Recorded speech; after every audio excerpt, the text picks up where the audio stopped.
Hey guys, what's going on? We're back on the 1972 C20 project, putting on the ACES Killshot fuel injection system.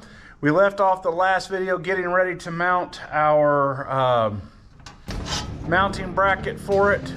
We are putting on the, what are we putting on? Isolation. The isolation dampeners.